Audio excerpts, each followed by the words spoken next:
A lovely good morning. It is yet another interesting Thursday morning, and we look at governance, policy, and politics. I'm your usual host, Patrick Soko, and I'm not alone today.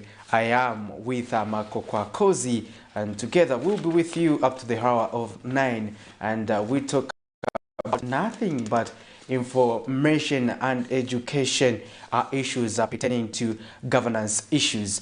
Koza, good morning. How is the weather? It's getting a little bit cold. We are getting into June now, I think, because this June actually started interestingly. It was not as cold as people would have expected June to be, but I think we are getting there now. It's getting a little bit cold. So if you are going out today, make sure that you keep warm. The weather is getting slightly cold now, and I think this is my favorite weather. Oh, why? Yeah. Why is it your favorite weather? Because I feel that when it's cold, at least you can make yourself warm. But when it's hot, oh my goodness. There's nothing you can do. There's nothing you can do about it. Just have to endure the heat. You can visit the swimming pool. For how long? Interesting. Well, dear viewers, you are watching the Camnet Breakfast Show. And as usual, we value your company, and we'll be opening up the phone lines later on the program to just get discussing and also get your views. Wherever you are watching us from, in whichever part of the country, it be the Southern Province, Western Province, Eastern Province, Muchinga Province, Copperbelt Province, all the provinces, Northwestern Province, Western Province, we want to hear from you on the Camnet Breakfast Show. Within your locality, it is only you who can give us what is happening in that locality, and we'll be wanting to get to know more about your perspectives in as far as national governance is concerned.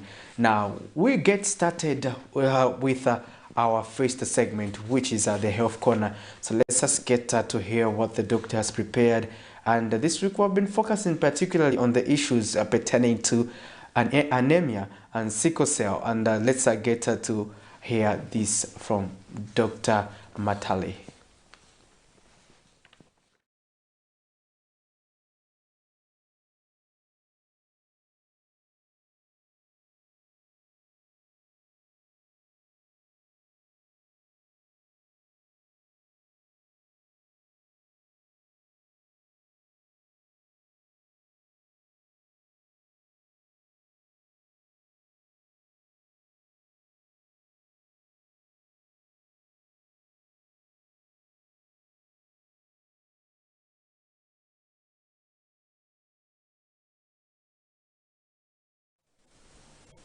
Good morning, good morning, good morning. Thank you so much for joining us on the Health Corner and on this morning's breakfast show.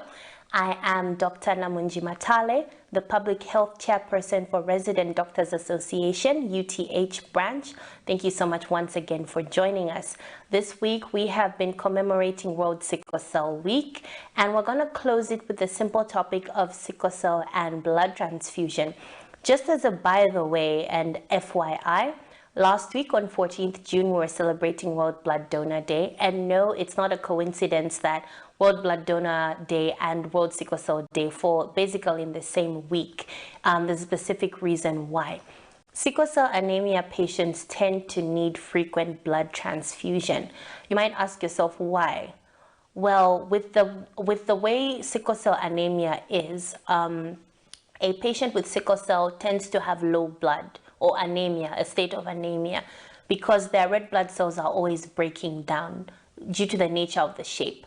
Like we said in our earlier episodes, a normal red blood cell lives about 120 days, but you find that this is severely reduced in a person with sickle cell anemia because of the nature of the type of cells that they have. So you find that a lot of sickle cell patients tend to have low blood and require a blood transfusion. Most of the time, a person who didn't even know they had sickle cell and only discovered it much later, say at age 7, 8, will tell you that most of the time they visited the hospital, they were found with low blood levels and needed a blood transfusion, or a story like that. So basically, sickle cell anemia almost goes hand in hand with blood transfusion. This stresses the importance of donating blood. Unfortunately, there is no current replacement for blood. Blood carries life, blood gives life. So at present, we haven't found any medical substitute for blood. We don't manufacture blood. The only place where we manufacture blood is in our own bodies, which stresses the importance of you and me to be donators of blood. So you might be asking, okay, so I've heard about this, sickle cell anemia patients need blood. So how can I help? How can I donate blood? Do I get paid to do it? Is someone getting paid because of the same? So first of all, blood donation has to be voluntary. No one is going to force you. And at the same time, no one gets paid to do it. It's basically an act of service, of giving life. You might ask, okay, where can I do it from? So any blood bank that is in your locality is okay for you to donate blood. We have the Zambia National Blood Transfusion Service in Zambia, which is the only legally mandated body to handle blood transfusion, to handle blood donation, to handle screening and testing of the blood. So every single province in Zambia, all the 10 provinces have stations where Zambia National Blood Transfusion Service is, and you can donate blood there. So when you go to a blood bank, you will meet a very, very friendly team that will explain to you the process, where basically they're going to talk you through a questionnaire, which will ask you some questions in terms of the medical history. So for you to be a blood donor, you need to be aged between 16 and 65 years old. You should not be a hypertensive patient. You should not be a diabetic patient. Also, the questionnaire will run through some of your history in terms of your activities to see if you have any recent history of having conditions like syphilis or hepatitis B, because we wouldn't want to pass on infectious disease from one person to another, which stresses the importance of screening. Zambia National Blood Transfusion Service always screens blood before it's given to a patient. So when you go to a place, they're going to run you through the questionnaire. They'll make sure you are fit to actually donate blood. You need to be a minimum of 50 kg. So if you weigh less than 50 kg, unfortunately, you don't qualify to be a blood donor. And also, it's important for them to check your blood levels, or your HB, if you like, to make sure that they're not pouring from an empty vessel. It wouldn't make sense for a person with low blood to give their blood only for them to get sick as well. So the screening process is very thorough. You go to the nearest blood bank, and then they'll be able, once you are certified fit, they'll be able to allow you to do the donation. You go into a nice special room, very, very comfortable chair. Someone sticks a needle into your arm, and then they collect a sample of blood for testing, as well as the sample that you're going to donate. So the amount that's collected is depending on your weight, but the maximum they can collect is 450 mils. Someone might ask, oh my God, that's a lot of blood. When my blood finish? A normal healthy adult has a minimum of 4.5 to 5 liters. So getting a small 450 mils is actually not going to cause any major disturbance. Some people might get side effects like a headache or dizziness. Personally, I get dizzy. But the beautiful thing is every blood bank has a recovery room for where you're going to sit and rest immediately after you do the donation. You'll be given some fluids to help replace what was lost. You'll be given something for your energy, and then within 30 minutes to an hour, you'll be back to normal, and you can carry on with your day. So let's remember that every time we donate blood, not only do you help improve the quality of life of a sickle cell patient, but you could actually be saving a mother who's just bled from childbirth. You could be saving someone's dad who was in a nasty road traffic accident. You could be giving a cancer patient another shot at life. So blood donation is very important. And remember, sickle cell and anemia and blood donation go hand in hand.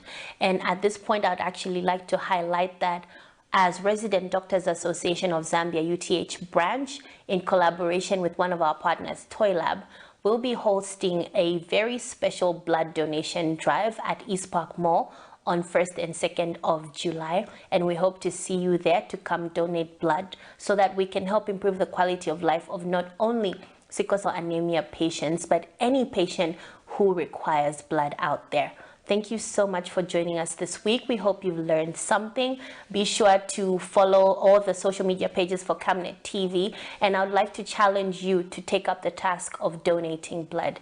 See you next time.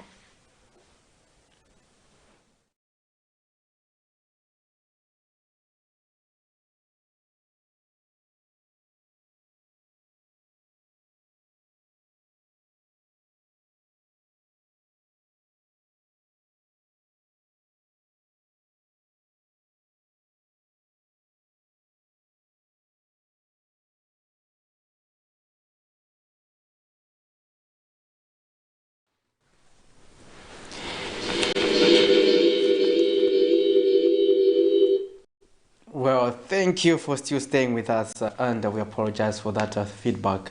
It was due to a technical challenge. However, that's been rectified, and now we continue with the program. Now, let's look at that topic our doctor was looking at. It's quite important, and we hope that you manage to learn one or two things pertaining to sickle cell and as well as issues pertaining to blood transfusion. Quite a delicate topic. And sure. On the lunchtime cafe last time, we had the doctors to help us understand these issues pertaining to blood transfusion. You know that it was there are quite a number of myths surrounding that subject. Others will say, no, yeah, they get in blood, blood, I'm a satanist, witchcraft, and everything. But when you are involved in an accident, or when your relative is in need of blood, that's when you come face to face with reality to say, now blood transfusion is important, and that if someone donated the blood that is your relative is able to use, that's when you understand that actually blood donation helps to save lives. So it is also advisable that we can also do the same if we're eligible. However, it's not everyone who is eligible to donate blood, but they do the screening process to assess if at all you qualify or not. So make sure you take that decision, and it's about you, and no one else can compel you to do so. And you can just do your assessment, and if you qualify, why not save a life? So it is a very important, as Patrick has said, exercise that you need to carry out if you are eligible to donate blood. Pass through the blood bank and talk to the doctors, find out how best you can go about it as regards the donation of blood. Now remember that this is a life-saving exercise. As Patrick has put it, you might just find that one of your relatives is in need of blood, and they get to find out that you are the same blood group, and you share with the particular person that needs blood. So that was our health corner for this particular morning. Don't forget to join us again tomorrow as we bring to you another exciting topic as regards your health. Now let's get into our money markets. Just see how the kwacha is trending against against other convertibles. So against the Great British Pound, the kwacha is buying for 22 kwacha and selling for 22.44, and the US dollar is buying for 17.32 and selling for 17.66. The euro is buying for 18.90 and selling for 19.27. The South African rand is at 0.94 and selling at 0.96. So those are the rates as updated today at exactly 0703. Now remember that these rates might vary from bureau to bureau, and that is what the exchange rate looks like for this particular morning. Patrick, we have seen the kwacha maintain in the range of 17. Yeah, interesting. This is because we have developments pertaining to the the exchange rate improving. This is owing to the fact that Zambia is getting closer towards its debt restructuring process, and that this is just positive sentiments by investors in that we have gained a little bit of confidence, and that confidence translates into those benefits. So we look at that very aspect, and it's quite an interesting arrangement if you happen to look at it, because the Ministry of Finance is going to get the debt repayment time frame is going to be extended.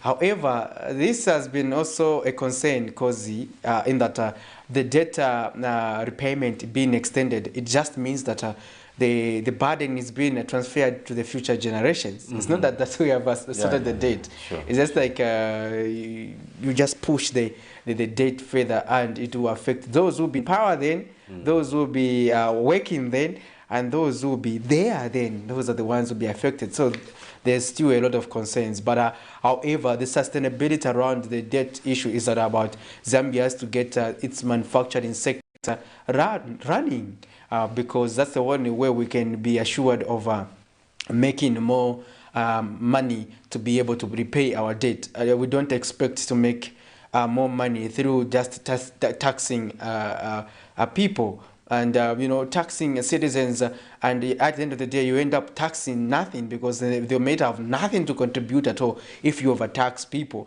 So now, what is the key to that? It's the key rise in industrialization. How do we industrialize our country? We need to make sure that the most important commodity in the mining sector, which is copper and other minerals, are turned into finished products, and then we'll be able to earn a lot of money that will enable us to be able to pay back our debt. How do we do that? We need to make sure that we promote the setting up of companies locally by local Zambians, and also foreign direct investment. When we do that to make sure that our economy is functioning properly, that will be instrumental and key towards us getting right the economic fundamentals. But otherwise, if we're just going to depend on the existing systems to be able to develop, it will be impossible. So now we have to make sure that we create more industries that will steer job creation. That means more taxes on the part of the government through pay as you earn. We also make sure that these companies are able to export. If we also maximize on non-traditional exports, and these are none other than copper, it means that we can be able to do more as a country by making sure that our export portfolio is something we're talking about. Now, if we do not do those things, because believe you me, even that time when it comes to repay our debt, we still need to renegotiate our debt. But not much as we have sought for relief, this relief should not mean that we relax. This relief should mean that we are putting in place modalities to still pay the debt amidst these challenges. Because this relief, it is cosmetic at the end of the day. So, so this government, we enjoy to say we are not servicing the debt at the moment. They may seem like they're doing, they are implementing developmental projects. But when the debt issue again arises, it becomes a burden. You remember when we were getting the Eurobond, there was a lot of excitement. Yes. We're going to have a train, a speedy train. Yeah. We're going to have an electronic train. That project never even materialized. And we saw when I was talking to the Minister of Western Province, there's another train issue. It should be the Senanga train that was supposed to be operating there. That issue never materialized, but it was supposed to be under the Eurobond, because the significant project that people only saw was the clearing of the railway line, clearing glasses and just replacing some railway sleepers, and just the introduction of the Microsat train, an old train, also an old model train. Now, what was that? But I liked the idea, though it didn't end well, of engaging Professor Chirwa to head railway systems. I think he's a renowned engineer whose works speak volumes. And I think that maybe he could have been the right person to foster development in that particular sector. Maybe we could have, had we given him time and enough resources, maybe things could have changed. Yeah, things would have changed, but again, we also saw an exorbitant lifestyle in terms of sustaining him as well. You know, so all those things, I think, at the end of the day, they have frustrated this. It's not cheap to bring in such expertise. It is not cheap, Kosi. I agree, but but as a nation, we are a growing nation. There was a house in Kawe where he was supposed to be staying, and he said no, not here, and he opted to leave to stay at a very expensive apartment somewhere around. Anyways, we are past that stage. Yeah. But you see, that's why I was explaining to you to say, if even this, for example, if the repayment period of our loans are extended, we should also bear in mind that that time eventually comes. But do you know that also the railway system helps a lot in ensuring that roads are maintained, because these heavy goods that are moving on the roads who come up with the policy and make sure that they all use the railway line. You know, you are right, but you know, our transport system is very porous and very weak. You know, the railway system, if you look at the speed the train is moving at, sometimes the business community is discouraged, you know. So this is the modern world, because where people expect, for example, you send goods, you expect them from Livingstone. They are in Livingstone in the morning. By 12 hours they are in Lusaka. That's what people expect. Not you know, you start off from Livingstone 3 days. 3 days later, that's when your goods will be in Lusaka. Yeah. But no, there's room for improvement. You know, in that you know, other countries they have put up. Have you ever used the? Have you ever used the train? I don't know as I was a child. I can't even recall the experience. No, I've never used the train like on a long journey, but I remember as journalists we were given a ride on the Michael Chilufya Sata when it came from Lusaka to. You were among those. Yes, I was among the privileged. But I've heard a lot of interesting stories about using trains, one of which my friend was talking about going to attend what you call a job interview in Mukushi. In Mukushi, yes. He decided to use it. And on the way, was that in Kabwe, whatever happened, the train could not move anymore. So they had to bring another horse. What do you call this? Yes, to carry the tray. To come and pull. To pull the tray. Now, that horse was coming from Lusaka. So it took the exact same time they took from Lusaka and then I had to wait all that period. So at the end of the day, he did not make it for the interview. You know, I understand. Yeah. Probably it would have been an issue of budget. You know, you say, no, let me save some. You know, I don't have money now. Let me just use a train.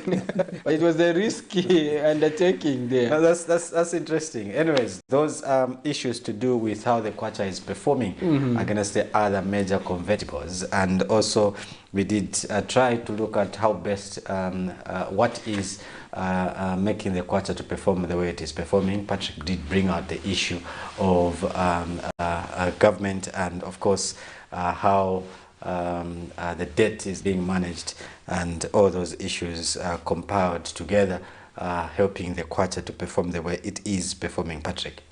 Interesting. So now let's get to our next segment, where we start assuming the headlines, the stories that are making the headlines on the Camnet menus, and we got quite a number of interesting stories. Let's start with this story pertaining to where Mainasoko Military Hospital Commandant Brigadier General Bernard Kapatamoyo says quality health infrastructure and equipment are vital in order to effectively carry out surgeries on patients like those with brain tumors. Speaking to journalists in Lusaka Wednesday, Brigadier General Kapatamoyo says Zambia has the capacity to carry out effective brain surgeries, but that what is required is enough infrastructure and a conducive environment for practitioners to conduct operations. And Ministry of Information and Media Director spokesperson Tabo Kawana has held the hospital for the successful brain tumor surgeries, with the latest being the one involving Likoji Mihova, daughter to the former Zambia Army commander and Lieutenant General Paul Mihova. So let's get to look at that story. We'll be back on the other side. Zambia has continued to demonstrate excellency in the medical fraternity by conducting complex surgeries to save lives, and Mainasoko Medical Center is keen to steer quality health service provision, with the latest success being a brain operation on Likonji Mihova. The story of Miss Mihova, a 29-year-old female patient, is one that illustrates the point that with the right personnel, equipment, resources, and most of all commitment and collaboration, anything is possible. Complicated brain surgery was conducted by medical professionals led by Dr. Godiwala Tosif, a renowned consultant in neurology, Senior Colonel Dr. Wang So Chao, a skilled neurosurgeon from the 29th Chinese medical team, and Colonel Dr. Greenwell Kunda, among others. Of the team, and it can go, I think they won't even fit in this room. There were so many people involved in this surgery, and if we continue doing this surgery or this nature of surgery, I think that we do not even need to go to any other place. Here in Zambia, everything can be done. During a press conference in Lusaka Thursday, 21st June 2023, Miss Mihova could not hold the joy of knowing that the surgery was successful. And it was just amazing for me when I woke up. Like, I was like, oh, I'm alive, you know?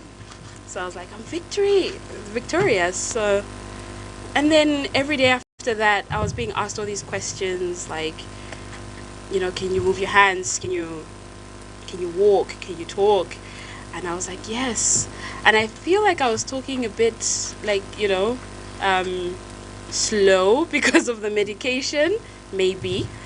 But also, and then my face swelled up. That's the photo that's everywhere. But I don't mind it because I'm here, I'm alive, I can talk, I can walk, I can teach again. The only thing I can't do is go on a roller coaster. She is, however, just among the many people who have been successfully operated on at the military hospital. And Mainasoko Medical Center Commandant Brigadier General Bernard Kapatamoyo says with more government and cooperating partners' support, the hospital is able to do more to save lives. The requirements to perform such complex surgery are vast and they're expensive.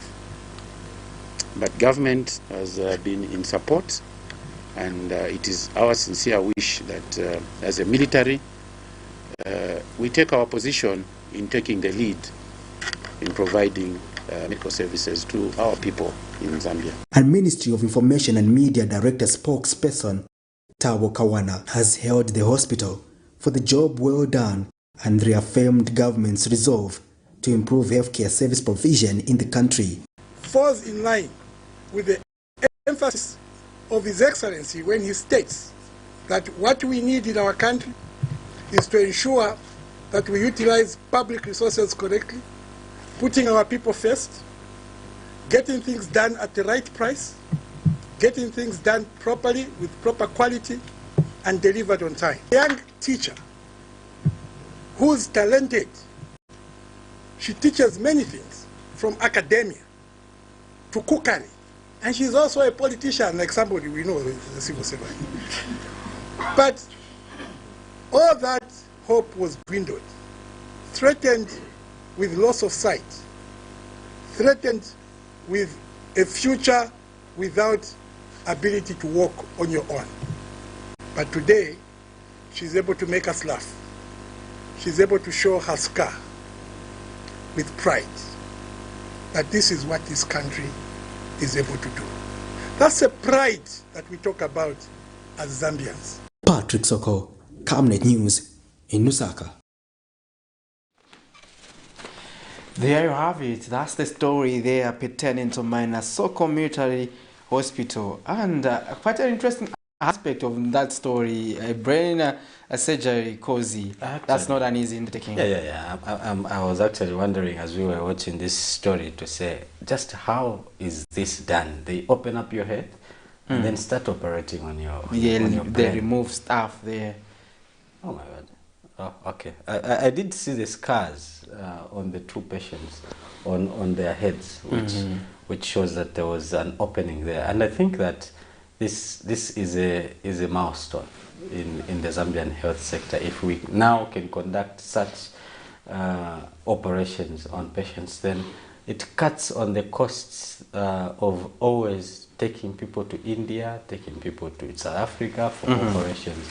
And I think that it is an eye-opener even for government to open up as many such facilities as possible and have as many people trained as possible so that this operation can be done even in provincial centers, in all the provincial centers. Say in Choma the operation can be done, in Mongu the operation can be done, in Chipata the operation, all the provincial centers. If there could be one general hospital doing that, I think we would have made progress, a lot of progress in the health sector. Interesting, and we also saw the neurosurgeon who graduated, should be last week. Those who also play a vital role towards us achieving such milestones in the country. And you know, Kozi, the interesting part is that just like UTH has been a trailblazer, just like Levi Mwanawasa, they have been doing a commendable job. And Zambia has enjoyed a good partnership from India and China, in that when they bring their doctors here, there has been an issue of knowledge transfer. And we are seeing that, for example, that other doctor is from the Chinese medical team. The Chinese every year does send a medical team of doctors to Zambia to just come and practice here and share with the local doctors' experiences. They are experts and they help us do complicated surgeries, and that capacity has been inculcated in our own medical doctors. It's the same with India. We usually have a lot of doctors who come from India to work with our own doctors, and they have been able to help us in terms of capacity building.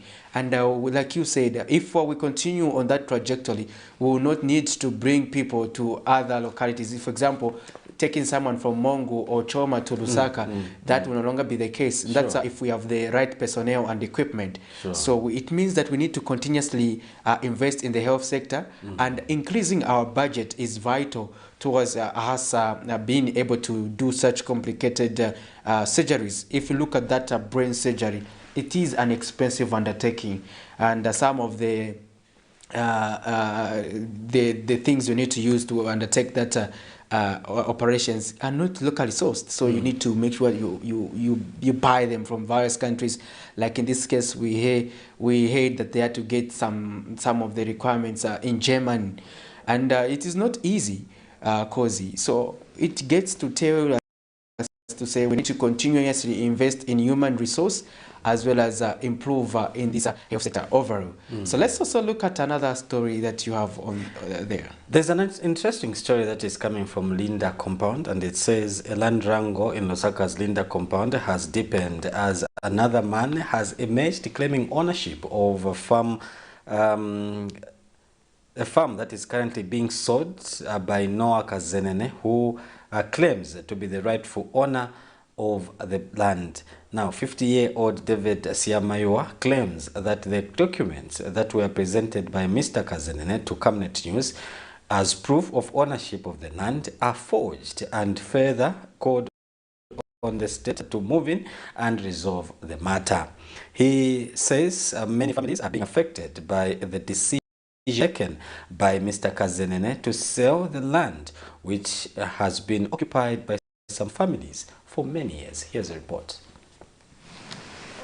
population of Lusaka district has resulted in land becoming one of the most sought for commodity, which has resulted in land wrangles nearly in all the parts of the province. Saturday, the 17th of June 2023, Camnet television aired a story in which some residents of Linda compound in Lusaka were calling on the office of the president to intervene in a matter in which land they have occupied for many years has allegedly been sold by Noel Kazenene, a resident of the area who they claim has illegal documents to the said land.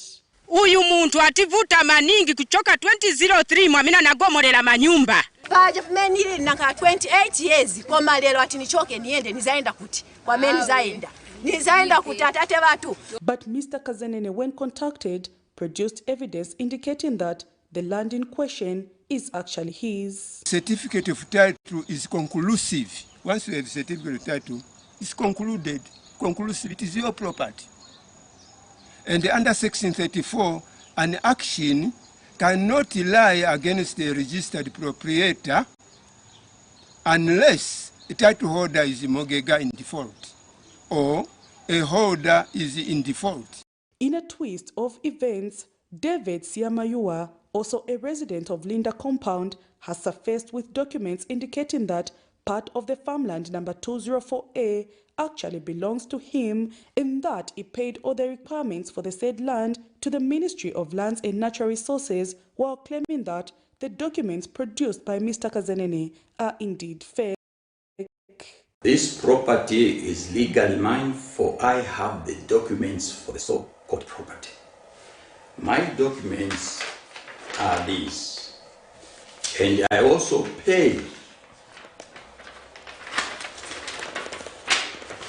I also pay ground rent for the same property of mine.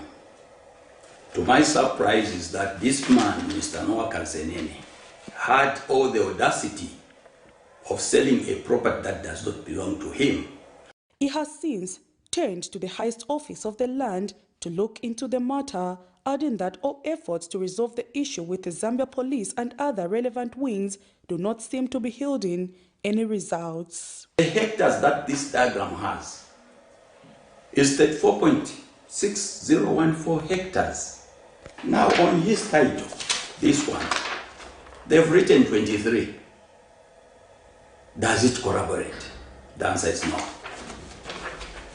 As if this wasn't enough, he has another title deed with 10 hectares, which also has got the diagram number 69 of 76. Honestly, does the Ministry of Lands go on site survey and then only give you the survey in 1976 and they only give you the title deed in 1991? The investigation that was done by Zambia police, where they detected fraud in his on the titles that he's holding on to it, claiming that they're clean. This is the document, a report, cause number 2000/HP/1132. This is the genesis of all the fracas that is there. May I kindly appeal to the new Dawn government that can you kindly come into this issue and bring this case to its logical conclusion. Meanwhile, Ministry of Lands and Natural Resources was unable to comment on the matter by broadcast time, but what still remains is that the scramble for this piece of land will continue and that the authority needs to urgently look into this matter before things go to worse. Prudence Chota, reporting for Camnet TV News.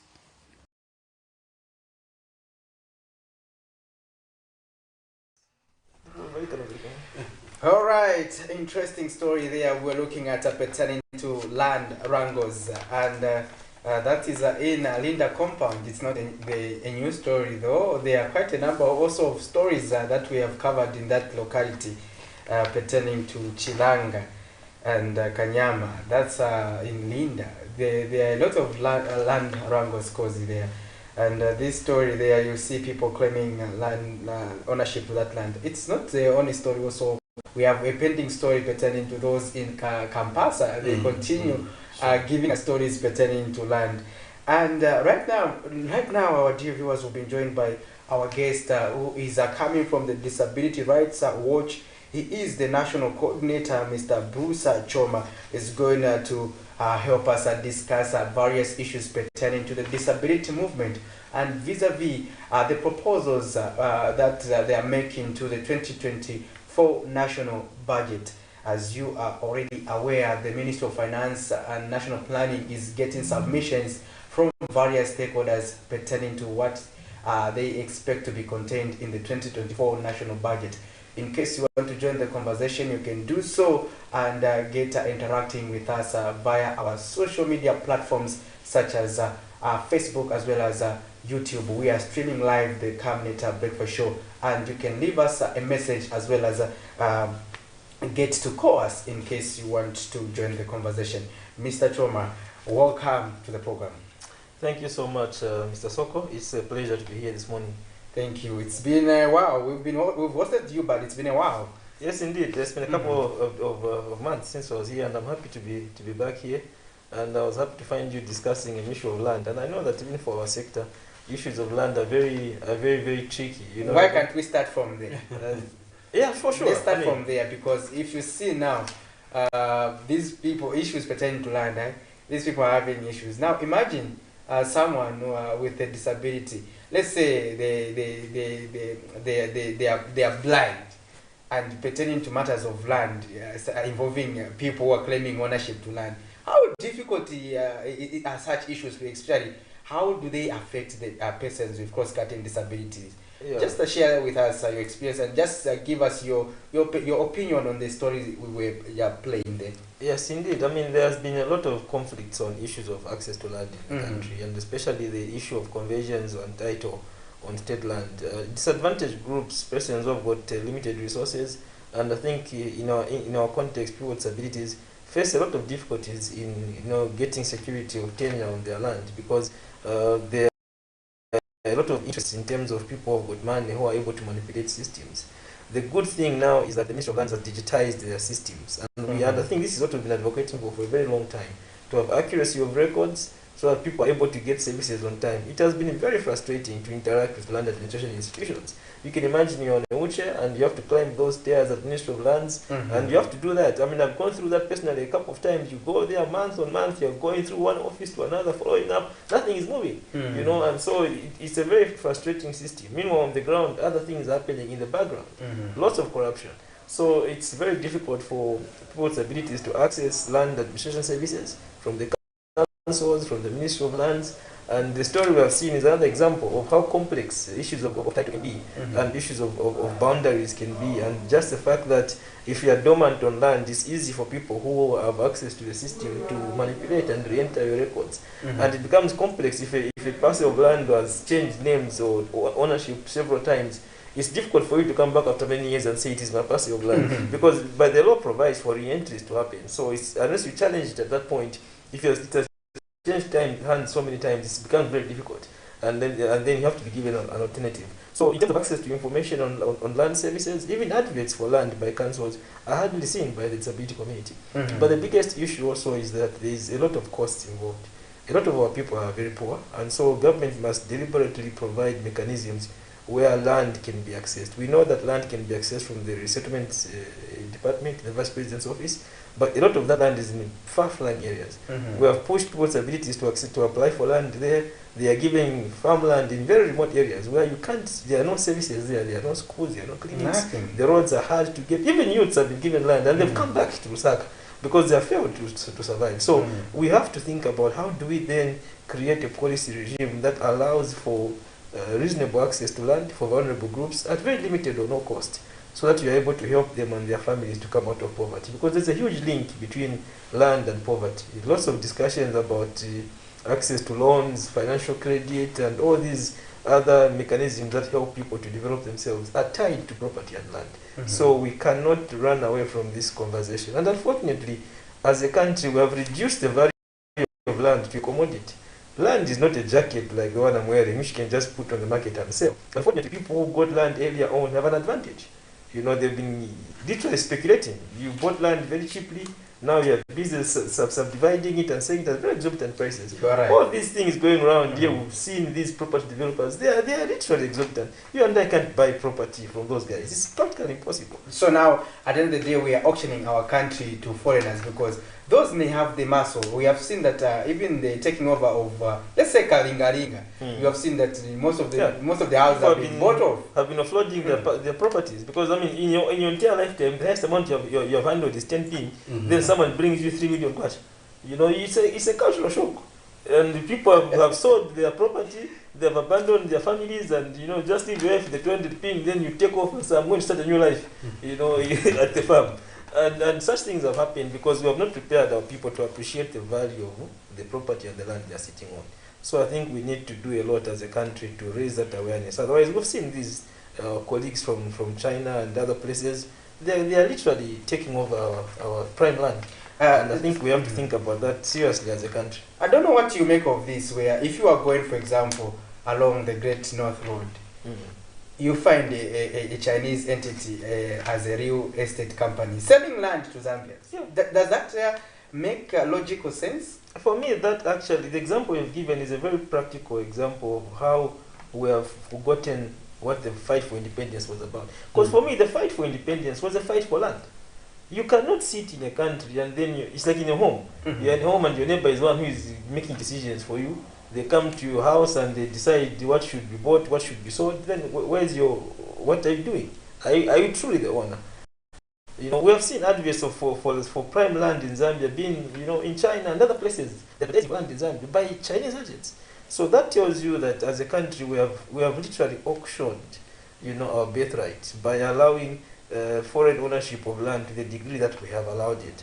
In the land policy, we have recognized that foreigners can access land in Zambia, but we have always been saying as NGOs that can we have access to Zambian land through Zambians in partnership? Let the leases be for only a defined period of time, and the land should convert back. It's the same thing also with customary land. Yesterday I was with the chiefs, you know, and we were discussing the issue of land administration, and they've kept crying to say, look, the law doesn't allow land to come back to us. The moment a chief signs off land to the government, it is gone. There's no reverse mechanism. And they are saying some people have come to us in good faith, you know, want to put a farming block. You know, I sign off that land to government, create farming blocks. I go there next time as a chief, I find that they've changed the land use. They are now giving out small plots, they are doing all sorts of funny things. And you have no control. You can't go and say, hey, can you bring back my land? Yes, this is not what I signed for. So you feel duped. And so you go to Mungule now. The chiefdom there is literally has disappeared. Yeah, because she has no subjects. You know, everything there has been sold. So you are there, you know, as a chief with that land, then what are you? You know? So we really have to think about these issues critically. Otherwise our children are going to laugh at us. They're going to what we're doing. Let's move to the issue of the 2024 national budget. Recently, government did announce that they've started receiving submissions from various sectors as regards the 2024 budget. How can citizens participate in this process, and why is it important for citizens to participate in this particular exercise? Thank you so much. That's a very important discussion. When you look at the 2020 Budgeting and Planning Act, it has prescribed a very clear roadmap on how the budgeting process and cycle should be managed.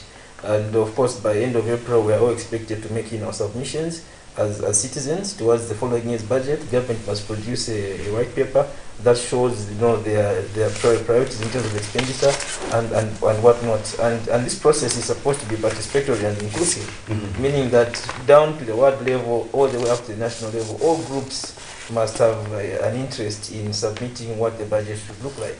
But people think the budget is just a speech that is read in Parliament by the Minister of Finance. That provides policy pronouncements, but the details lie in what is approved by Parliament at the end of the budget discussion that comes in the Yellow Book. And we must be interested as citizens to go and see exactly what our government is doing, because the budget is the operating tool that gives life to our national development agenda. The whole Vision 2030 is divided into the development plans for 5 years, and then those plans are actualized through annual budgets. So we must begin to check what money is going to which sector according to our development plan. And then we must begin to also see what percentage of that allocation is funded by domestic resources and what percentage is funded by external resources. But also as citizens, our interest is to see how can the budget be a tool that can be used to stimulate inclusive development, where people who are struggling can be able to have opportunities to participate in the economy. Where can we stimulate growth and where can we provide support to the vulnerable? So it's a balancing act. And it's important for us working in the social sectors also to keep looking at the budget, especially the proposals around revenue, because they're important. We must be asking ourselves, who is paying the right taxes? What are the revenue measures? Right now, we're very concerned about the concessions to the mines, for instance, because a huge amount of resources domestically should be coming from the mining industry. But already now we have seen that our target is to stimulate production, so we have given them incentives in terms of cutting back on taxes, and that means that the national budget is affected. So social spending also gets constrained. We also have to accept the economic environment. We know we have a debt crisis, and we are struggling to get a restructuring arrangement with our creditors. All that has implications on the space that government has for providing free education, health services, social protection. Right now, as we speak, colleagues, we are now in the week of the social protection week as a country, where we are looking at the poor and the vulnerable. What are we doing as a country to provide social protection? And we've been having these discussions with the Minister of Community Development, other players in the communities, looking at cash transfer programs, looking at PAS, looking at food security pack programs, community development initiatives, youth empowerment. All those are things that speak to social protection.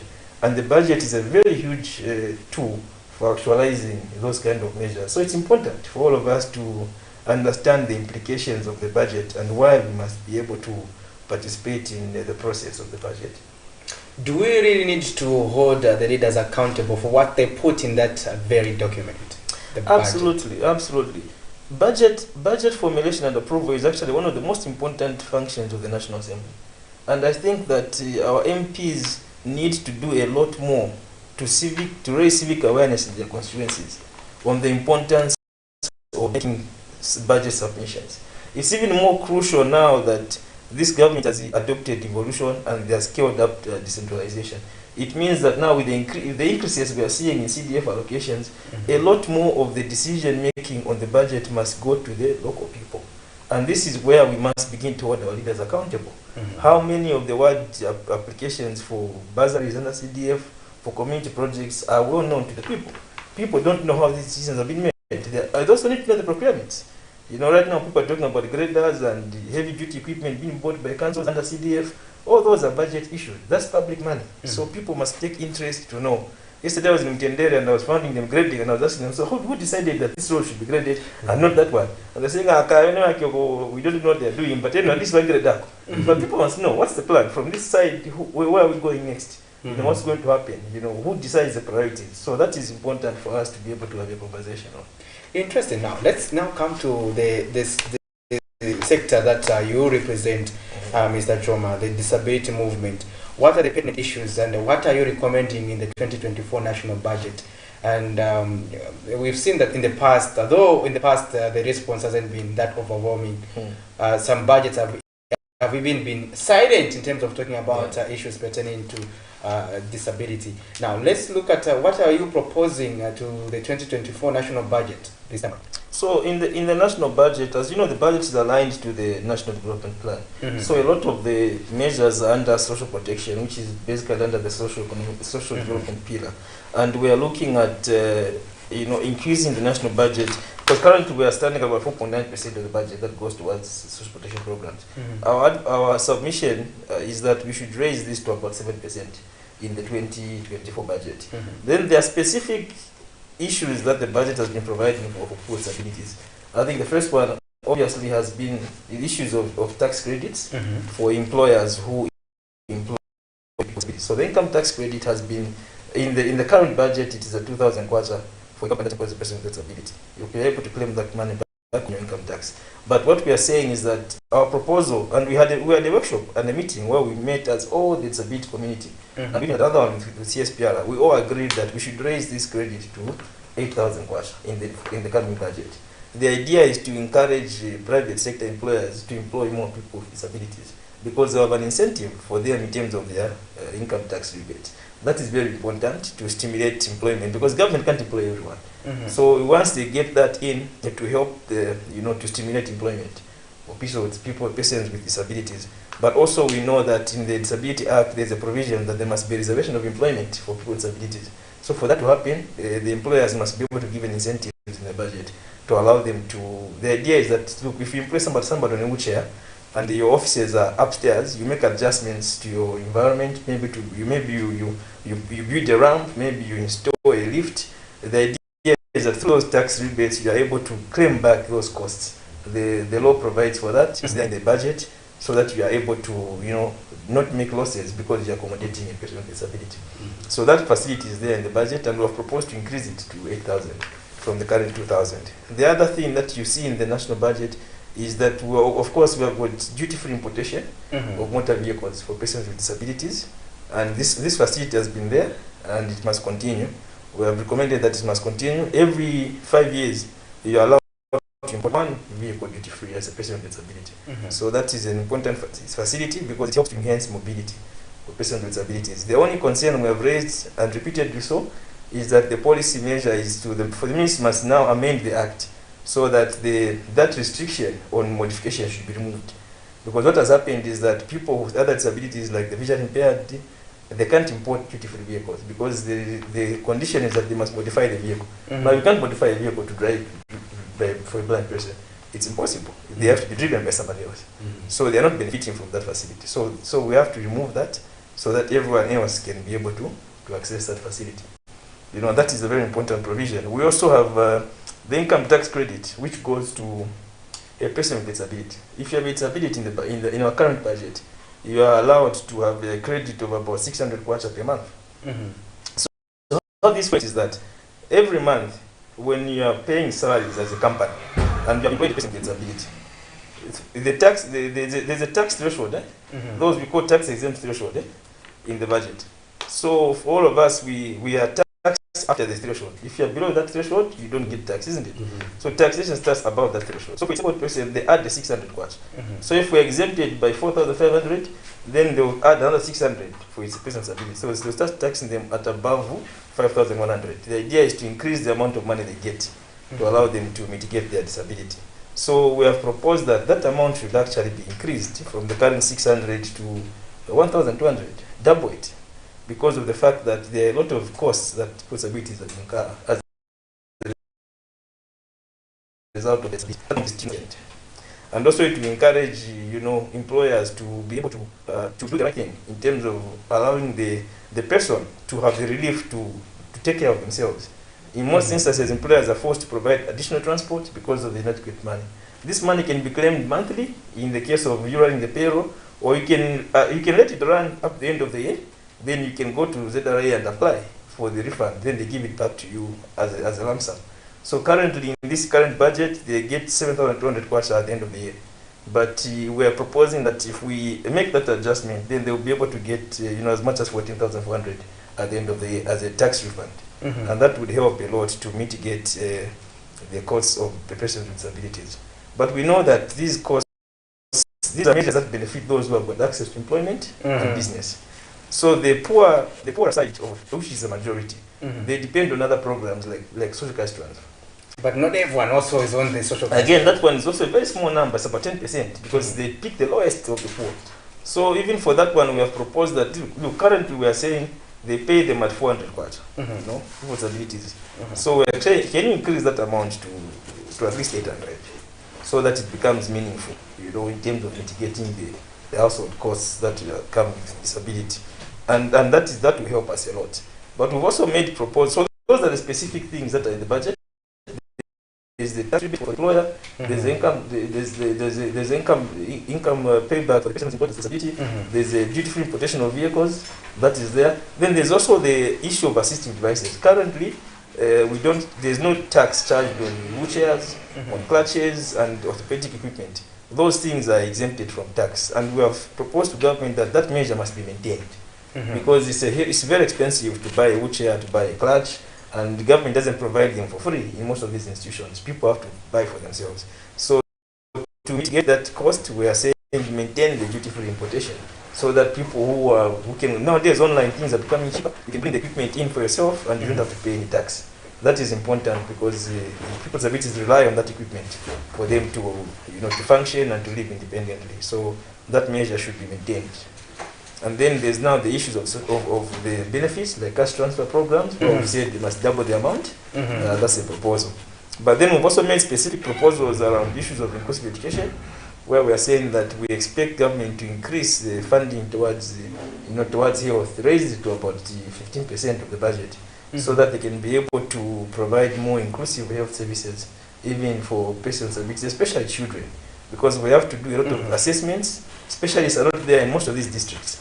So if I need to assess a person with disability, it takes long. They have to come to Lusaka, or go to Ndola, or go to Livingstone, and most families can't afford. So if we can increase our investment in specialized services, recruit more doctors, and provide services at local level, that will help to even reduce the level of disability, because some things can be detected early and they can be resolved, through the health facilities, and disability prevention. Then there's the issue of education, where we're saying, look, there's free education, which has come. We welcome that policy, and we think the budget must be increased to support free education. But the implication of free education has been not good on learners with disability, because the increased teacher-pupil ratio means that a learner with disability now receives very little attention, because there are more pupils. So for those who are going to regular schools, teachers are struggling to provide that attention to them. So we must increase allocation to special education schools, so that those who require intensive education support can be allowed to be in a specialized facility where they can be able to be educated and given that resource that they need through education. So the budget must be increased. Then the issue of infrastructure for education also, because of free education, there's a lot of overcrowding, and that is affecting learners with disabilities. We need to invest in building the classroom spaces that are equally accessible, with disability features, ramps installed, and all the other things required to allow them to be able to go to regular schools. That is important. But also, as a government policy, there's a lot of emphasis on early childhood education.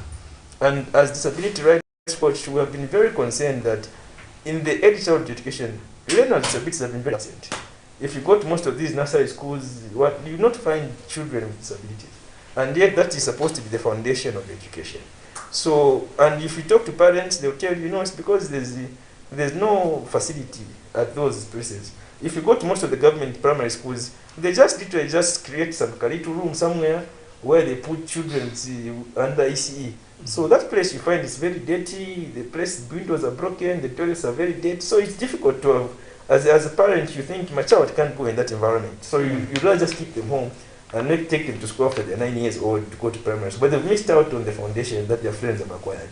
So we must begin to invest more in recruiting the teachers.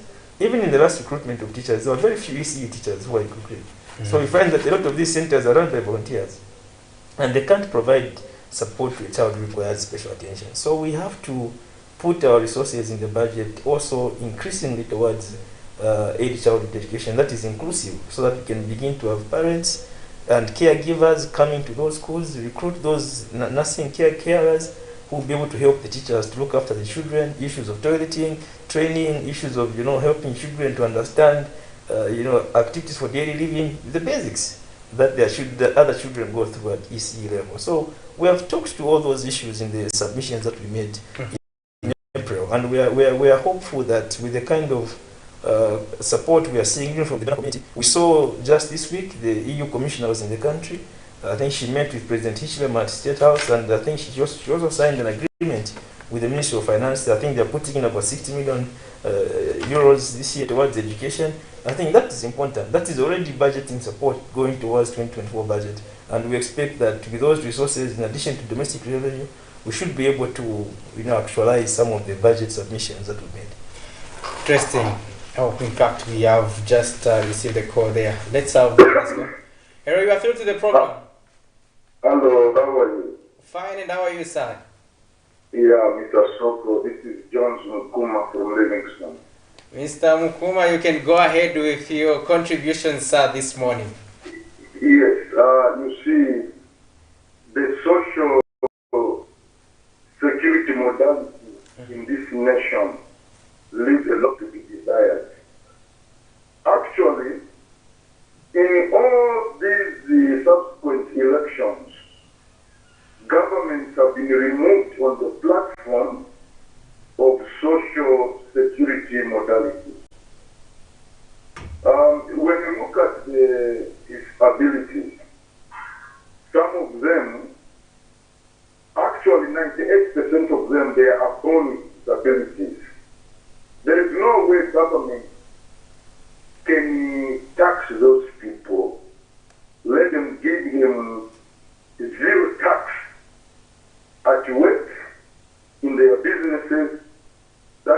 where they must support them.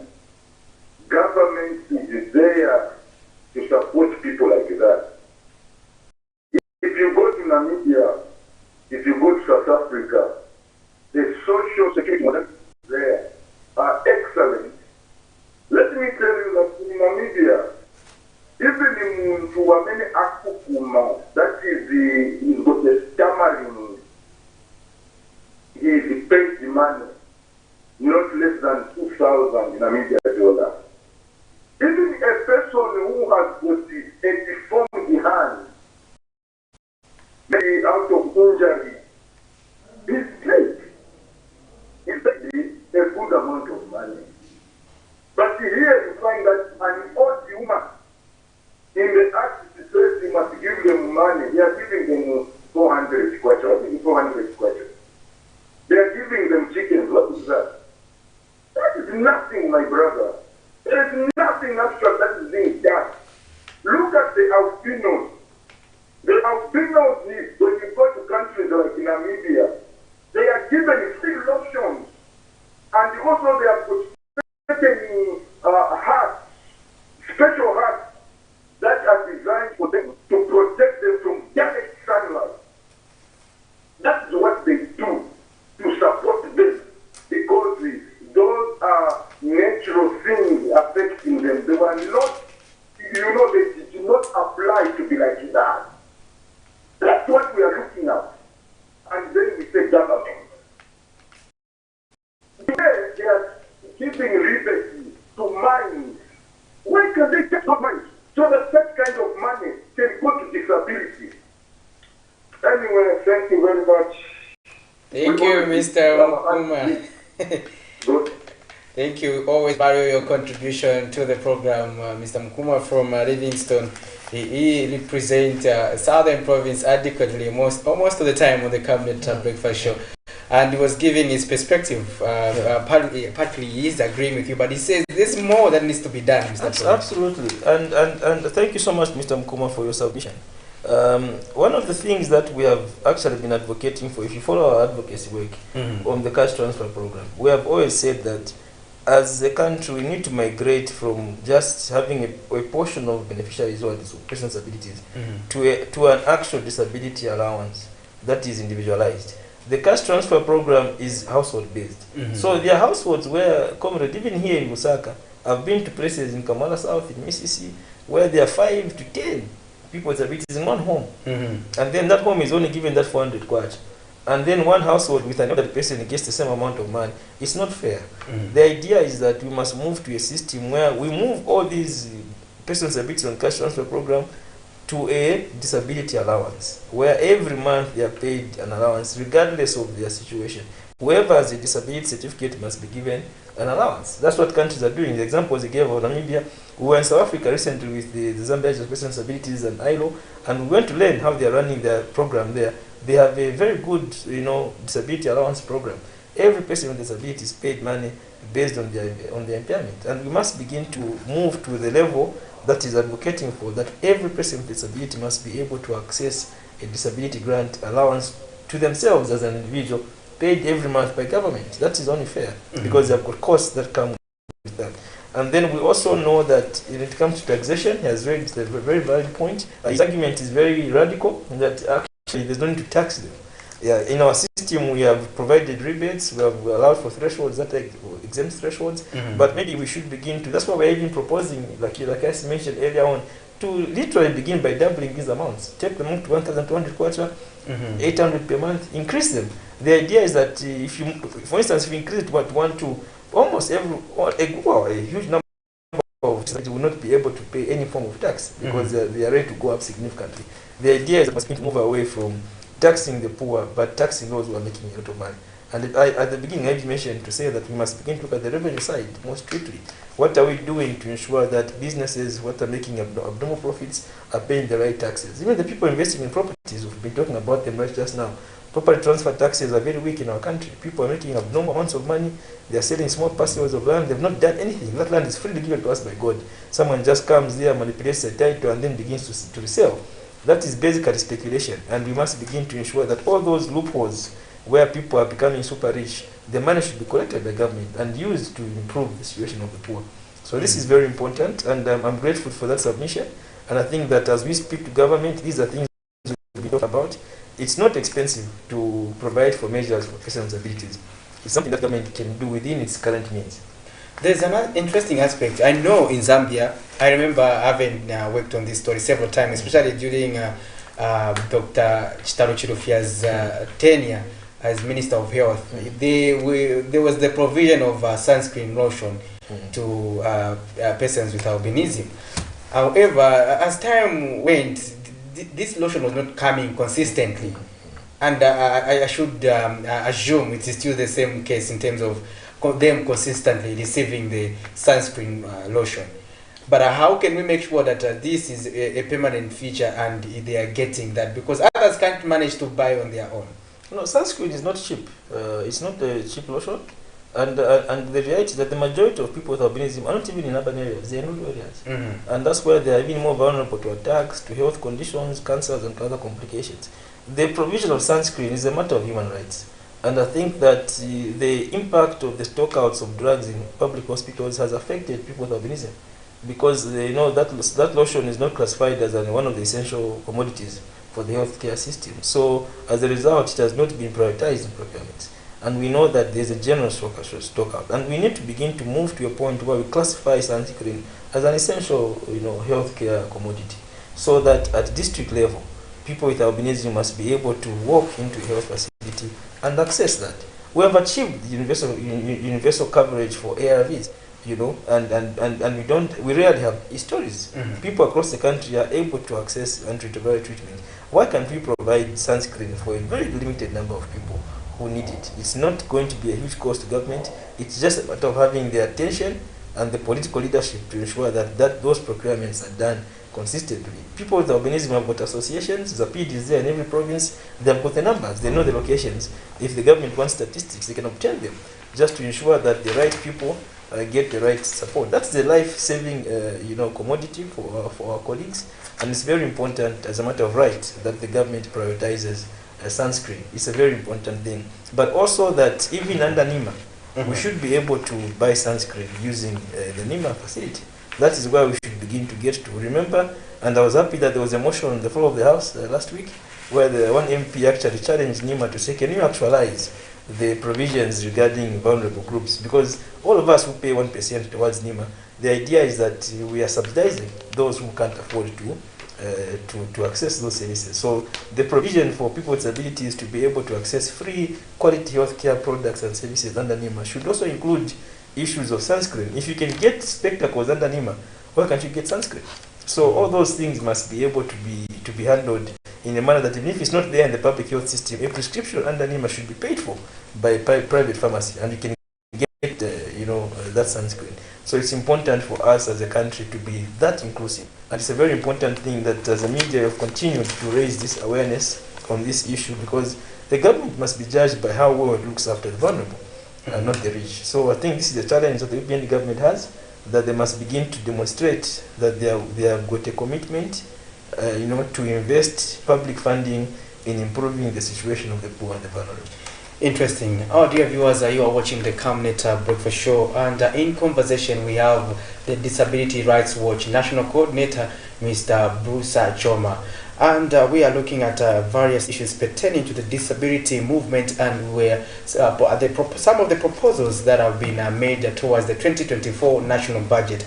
You too can give us your perspective on this discussion. And let me also get you to another interesting aspect, Mr. Choma, which is the issue of electoral reforms. Do we need electoral reforms, and how can these reforms be made to benefit vulnerable groups such as young people, women, and persons with disabilities? Thank you. That's a very important issue. The right to participate in the political life of the country is a constitutional right. Every citizen has got the right to elect leaders. Also, they've got the right to vie for public office.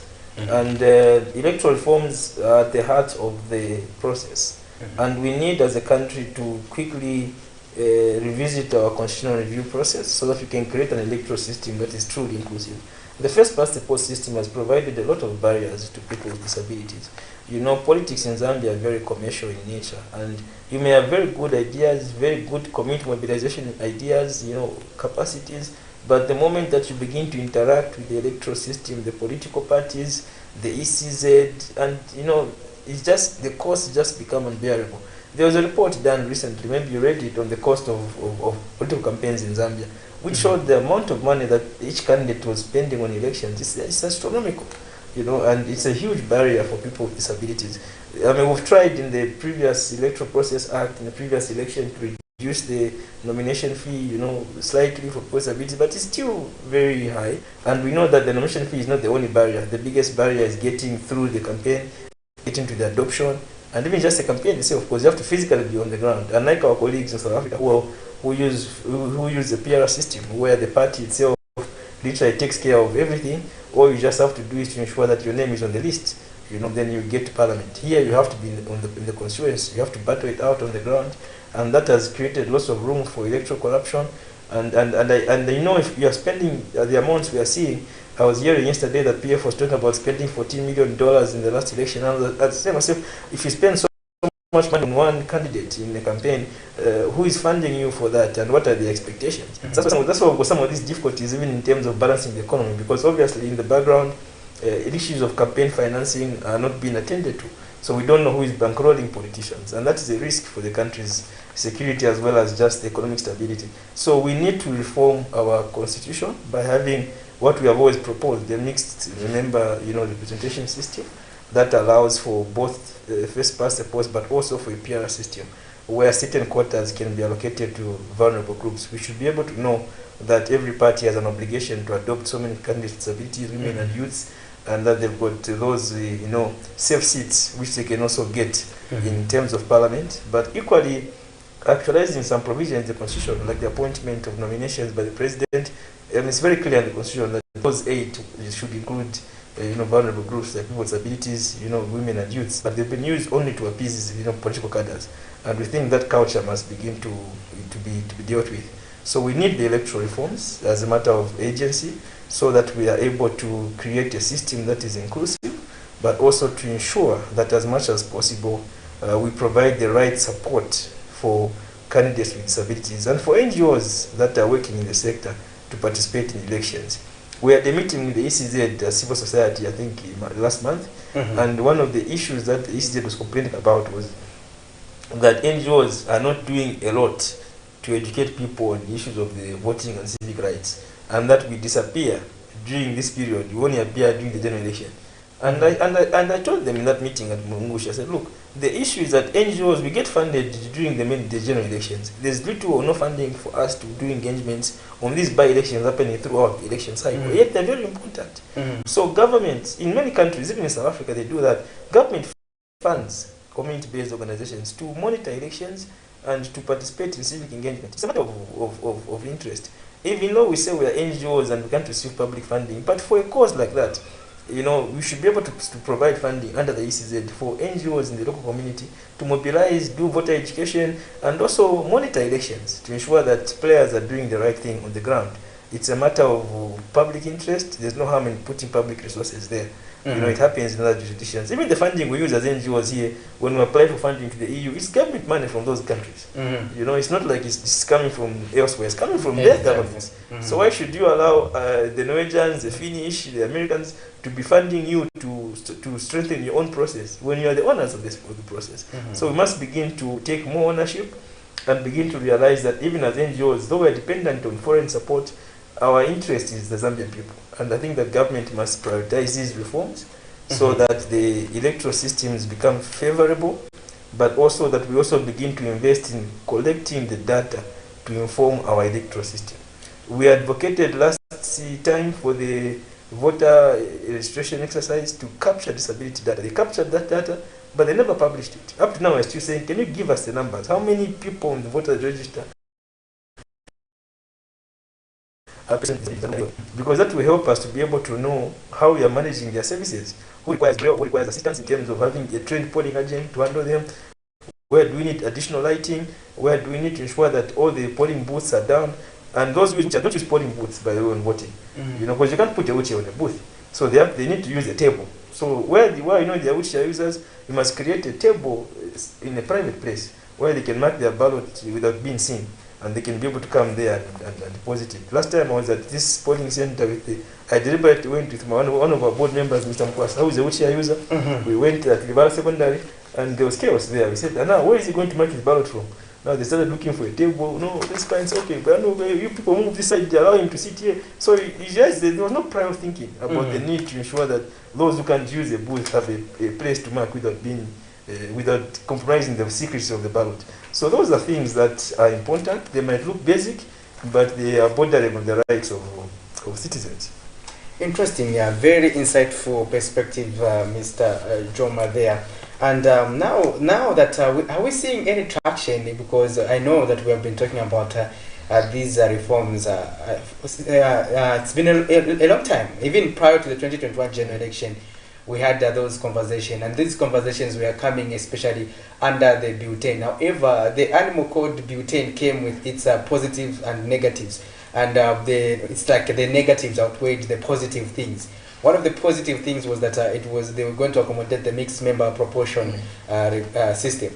Now, but the butane had also other issues that brought politics on the table, and the process was questionable. So now, going forward, what can we do to ensure that we just, because we are not seeing, I understand that this administration has talked about the law reforms, but we are not seeing the traction.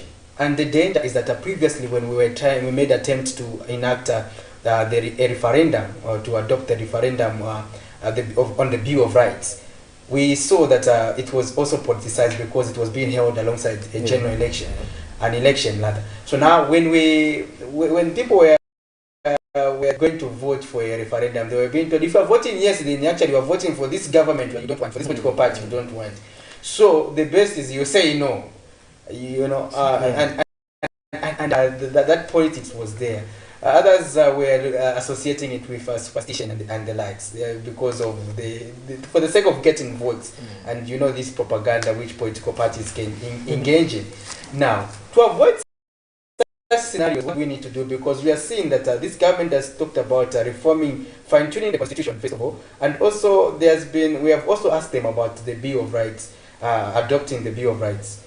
But they are saying that is also on course. But when we look at the in terms of financial priorities, even the current budget does not even provide for that. What hope do we have towards such reforms? Yeah, and we share in your frustrations as a media. I mean, we have equally been advocating and asking the Justice Minister, Honorable Mlambo-Haimbe, to give us a clear roadmap on the constitutional reform process, because previous processes have collapsed because they've been timed to coincide with the general elections. As a result, they get highly politicized, and instead of citizens seeking awareness, they receive political propaganda. That's what made the referendum in 2016 to fail, because of political propaganda. It's not as though everything there was bad. A lot of progressive things were swept under because of the politicization. So we have been saying, can you indicate to us clearly what the situation is in terms of how we are going to reform the constitution?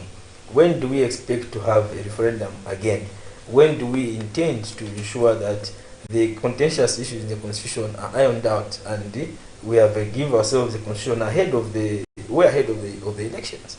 And this was going to be a good time to do so, because now the country is not in active campaign mode, and also because we know that we have a regime that came on a very high level of popularity. I think 1 million plus votes was a significant, affirmation of the UPND's mandate by the citizens, and that gives them a good time to now do meaningful consultation. With regards to the constitution, Zambians have been very consistent in terms of what they want. If you read the review commission reports, all the previous constitutional review commissions, Zambians have always said the same things.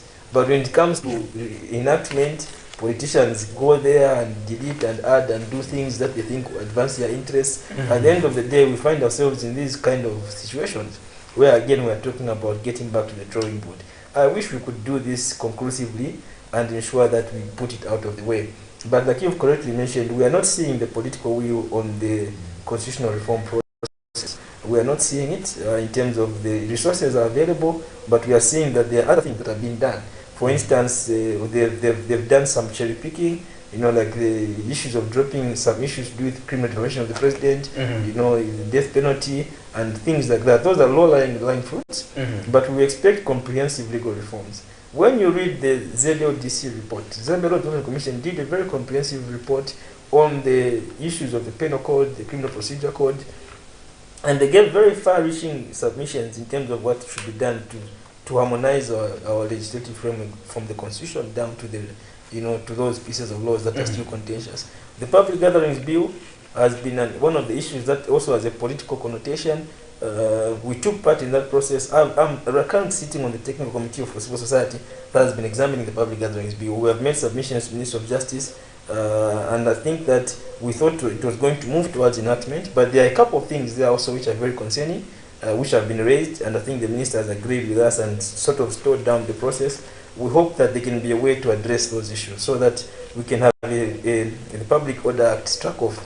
As it stands right now, we can't see the progress because those things are they are low-lying fruits and they can be handled quickly because people already have consensus in terms of what they expect. Yeah. Interesting. Mr. Choma, can you give us your concluding remarks as we wind up our conversation this morning? Thank you so much. I think it's good to, as citizens, take a lot of interest in looking at our governance environment because there's a lot of impact that the quality of leadership has on the lives of citizens, and we must not continue to shy away from expressing ourselves when certain things are not going right. I saw recently there was a human rights report published by the US government which has brought out some indicators of issues that we must begin to look at as citizens, and I think it's important for all of us to take interest to ensure that we are holding our leadership accountable, but also to protect our democracy, because our democracy and the economy run side by side.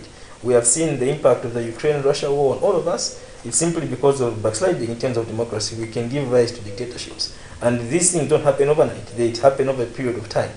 So it's important for us as citizens to ensure that those we elect do the right thing, because power has a tendency of corrupting. And people who spoke the right things when they were in opposition now defend the same wrong things that they were against previously. So it's up to us as citizens and civil society to play our role to ensure that we are vigilant, but at the same time to hold our leadership accountable, and also to create an environment where all of us can work for our families, educate our children, and be happy that tomorrow there's a country that we are building for the future generations. So it's always good to be here, and I think to our disability community, let us continue to engage with government, demand for these services to be provided, and we hope that the 2024 budget will bring better results for our people in terms of our submissions. Interesting. Thank you very much, Mr. Choma, for making it on the breakfast show. We value your contribution every time you appear on this platform. Well, our dear viewers, this is where we have to excuse our guest, but we are going to do so with this story where some residents of Lusaka's Mutendere Township have lamented that the lack of water supply for over a month caused by some water leakages. And let's get to zoom in this story, then we'll be back on the other side. 7 years to go in attaining sustainable development goals, one is left to wonder if Zambia is ready for the pursuit. According to the United Nations Sustainable Development Goal number 6, the aim is to safeguard universal access to safe and affordable drinking water, sanitation and hygiene, and ending open defecation by 2030. While this is the case, water leakages are on the rampage in various parts of the country, which in the worst situations leave the occupants without a supply of water. This is the status quo of Lusaka's Mutendere Township. Water are being lost to the disadvantage of the locals. The residents explain that there has been no water supply in some households for over 3 months due to the leakages. Amene yange yafuna utenga manzi aya siyange na mapipe kayonse yachoka yaenda then pressure ikasala pang'ono then manzi ajaenda futi mapipe aja chikudia futi doti chikumwa doti manzi futi amene ya doti vazaponya mu vinango bana zaponya mu vinango manzi aja futi aenda futi mtu mapipe kuja chikumwa futi madoti sometimes kulivana amene sivamvera taita ripoti kambili manyumba kulibe chaka chisira kama yezi angati ya manje yapita hapo manzi mnachokera chovira pansi kuchoka ngapa abiri twabauza kuti ati manzi twalema nayo kuchoka yangochoka che manzi alibe direction but so type action ili onsawo manje sitiziba kuti company ngati kali kusebenzana ngoko kuvala manzi kubeba wote bese bawami apa bakutira tina ifo kuno tube ku bwino amenshoko yaba kuno nomba mulandu waba wota because amanzi yaonongeka more than 2 years day and night. If they say each drop counts, now this is not a drop. Meanwhile, Area Councillor Boniface Chibeka acknowledges the challenge and is calling on the water utility to set up technical departments in the area. And I believe that water is, I wouldn't say manufactured, it's being pumped at a very high cost, but the way it is being wasted in Tendere is actually beyond expectations. And the other thing is that I think I would appeal that like either in each ward or each area like in Tendere, we need a site office for Lusaka Water and Sewage, especially the technical department, so that they can be quickly attending to such matters. Because apart from the issue of water, sooner or later, sewer is going to be commissioned, and it's the first time in which in Tendere Township people would have to use flushable toilets. So now there will be that demand to quickly resolve such challenges which arises from first time usage of sewer. There will be a lot of sewer blockage, the issues of water. But Lusaka and Sanitation Company Marketing and Public Relations Manager Nshamba Mzungu says residents are hesitant to report faults to the company, which has led to the situation persisting. Because customers can just call our call center. We now have a call center. So customers should take advantage of the call center to report all complaints so that we can respond to them promptly. I think that was the idea behind coming up with call center. Ensuring the availability and sustainable management of water and sanitation for all confirms the importance of water and sanitation globally, and the need to safeguard it cannot be overlooked. Nelson Zulu for Camnet News, Lusaka.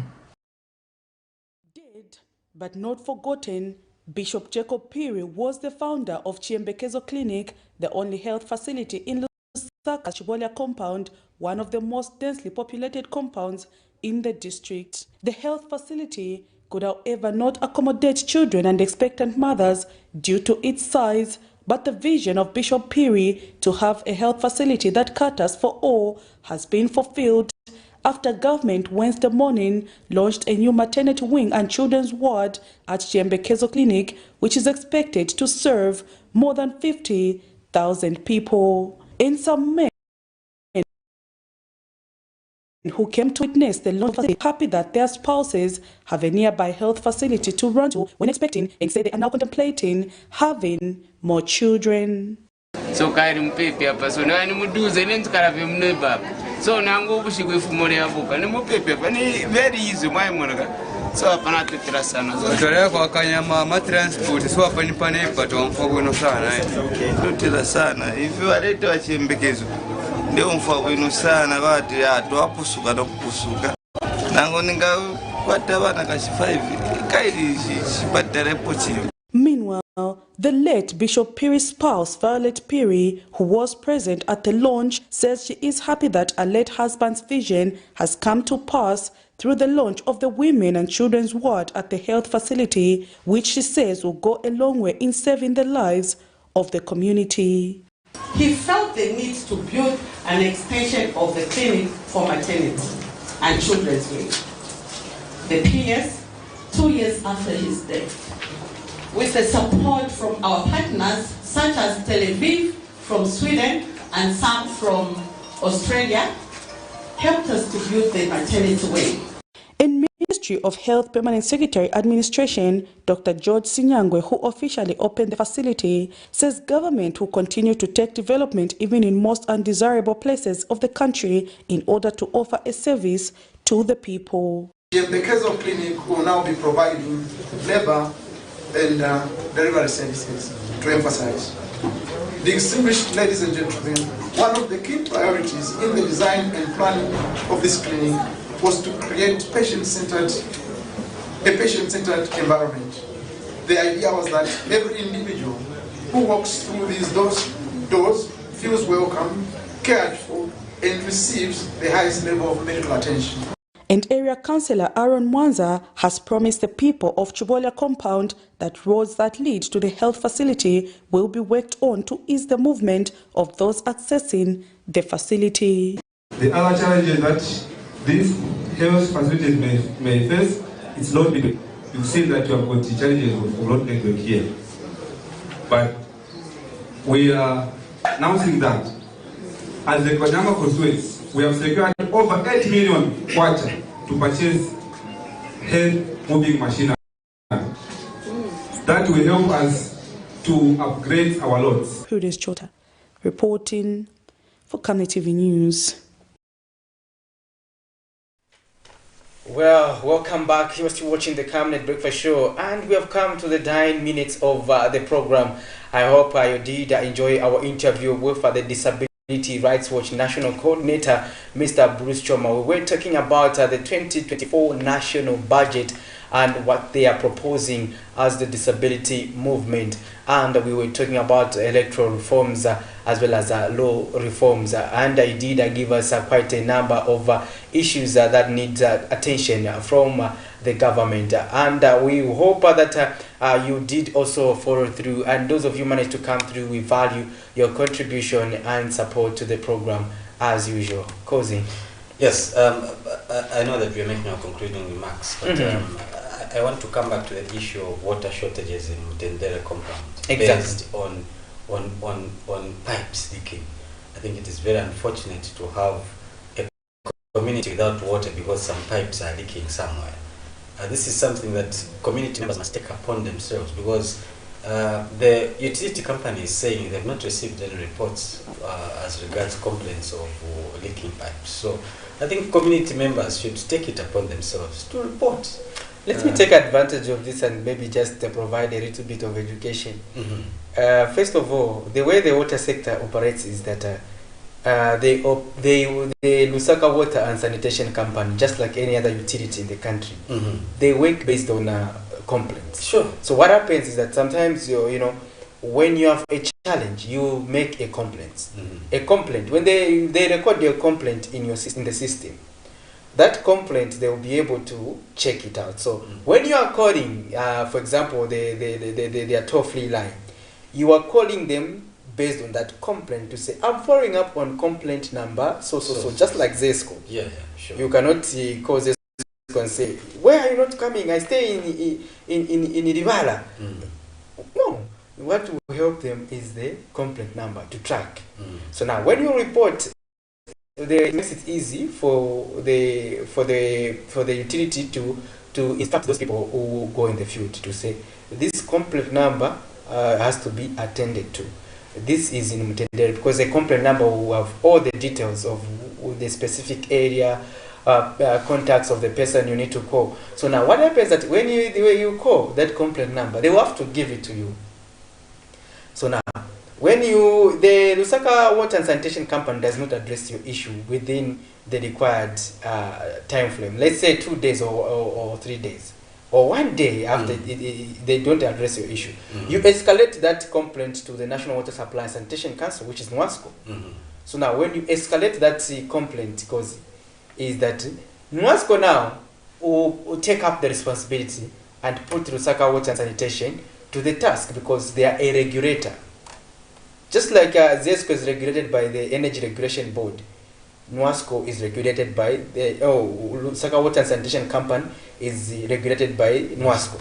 So now NWASCO will give the task to Lusaka Water. Now, if Lusaka Water does not address the problem according to the stipulated guidelines, because Lusaka Water and Sanitation Company, as a guidelines and as a charter, they follow in terms of how long they can take to address a specific issue. So if they fail to address that, the regulator can penalize the NWASCO, and if they can penalize them, and you for reporting that matter, there are also some benefits. For example, if you were supposed to have been getting water for those 5 days Because you want to be billed for those days. Sure. The regulator will look into those considerations. But why are you billing this person when you haven't been providing a service? So they will look at the various issues and penalize this utility.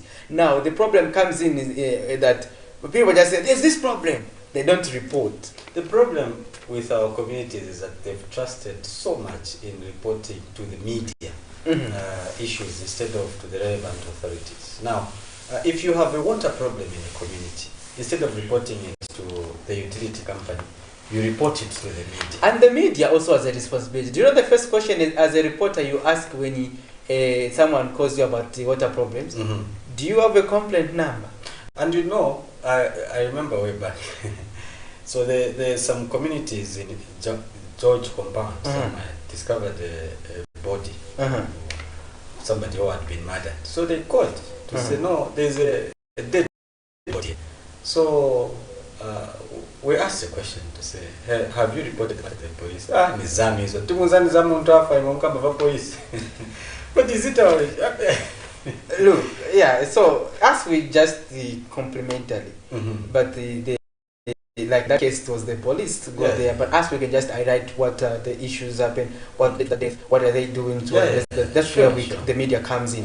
Now, so you know, so also generally sometimes they would come in and instead of asking someone to say, do you have a complaint number? You just go ahead and report the complaint. You understand? So for me, the first entry point for a water story is a complaint number. Because now, if a complaint number has been pending in the city for a long time, it should give you a heads up to say, no, something has to be done. Because why is Lusaka Water not doing its bit? Why is the regulator not doing it, penalizing this utility?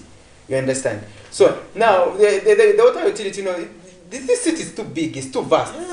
So how do they predict that in Chawama there's a problem at that household? How do they predict? So when you report, only when you report that you are guaranteed of being attended to. It reminds me of the sewage story in the Central Business District.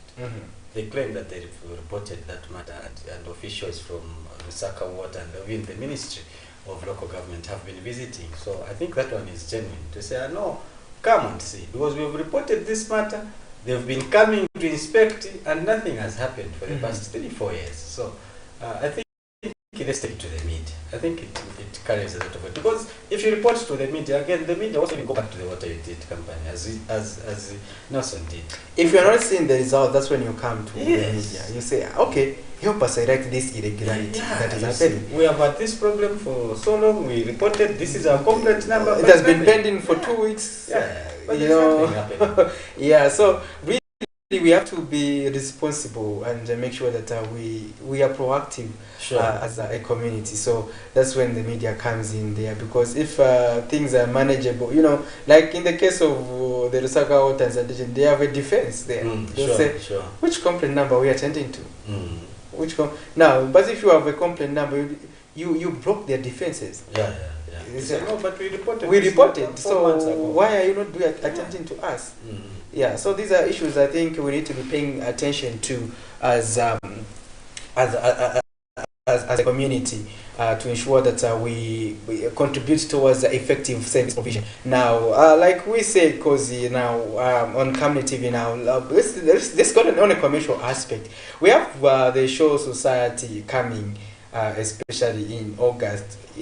What are the plans there on the marketing side? If you have a stand in the showgrounds for this year's show, it's the 95th Agriculture and Commercial Show. If you have a stand, you want stand coverages, Camnet TV is here to provide that. And remember that Camnet TV has a reach of 5 million people that are watching us. Plus those on social media, we have about 300,000 people that are following. And we'll be streaming the stand coverages live on Facebook and also on our YouTube channel, which is Camnet TV. So the viewership is wide. If you have any products or services that you're providing and you are exhibiting at the showgrounds, this is a huge opportunity to sell your products to the masses out there. Interesting. So there you have it. That was Kozi giving us an update on what will be happening at the Show Society this year, so we can do business with you. And we are going to also have a flexible rates for those SMEs. Make sure that people know where you are located with your small stand there, and you'll do justice. We want to make sure that we charge you to conserve you and not charge you to choke you that you fail to breathe. No. We are going to aid your growth as a business entity, and those larger enterprises will be there as Camnet TV on a full swing this time around, and will give you nothing but the best in terms of coverage. If you know what value for money means, then you need to just advertise with us or do business with us on Camnet TV, not just another channel. So this week I have to call it a day, but tomorrow we'll be back on the Camnet Breakfast Show with business for breakfast and with Prudence Chota. But for me and Kozi, we continue working for you, our dear viewers, in the lunchtime where we continue to gather stories and update you on what is happening in as far as today is concerned. In the segment we call the Emerging Stories, we also remind you of what happened on this day, in forgotten stories, and we get to talk sports, we get to talk interviews of what is happening today. So this forgotten segment is something you don't want to miss, because it reminds you of where we are coming from and what we need to do to avoid some of the things we did in the past, or some of the things that we think were not correct in the past. And this is the forgotten segment during the lunchtime cafe, which is anchored by Mako Kwakozi, my co-host on the breakfast show. And just now we are going to say our bye-byes, but don't leave the station. Keep it on Camnet, because we have interesting programs throughout the day. Remember, Camnet TV is not just another channel.